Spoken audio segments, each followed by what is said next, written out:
Lincoln తెలుగుబడి విద్యార్థులు మన వేమన శతకంలో నుంచి 2 పద్యాలు చెప్తారు. మొదటి పద్యము ఉప్పు కప్పడం. సార్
చూడటానికి ఒకే రకంగా ఉంటాయి, కానీ రుచులు వేరు. అలాగే మనుషులంతా ఒకే రకంగా ఉంటారు, కానీ పుణ్య పురుషులు వేరు.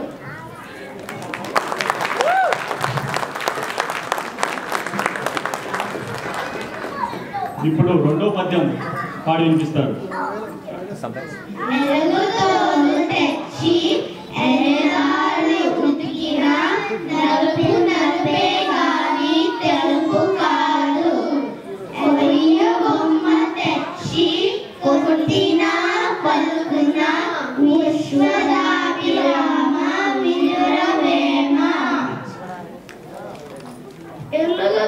తెచ్చి అది ఎంత ఉతికినా అది నలుపు కానీ తెలుపు కాదు. అలాగే కొయ్య బొమ్మ తెచ్చి అది ఎంత కొట్టినా అది పలకదు.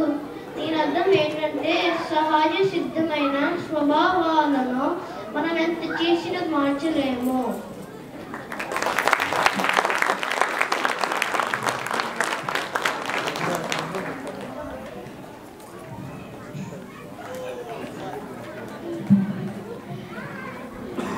Thank you all.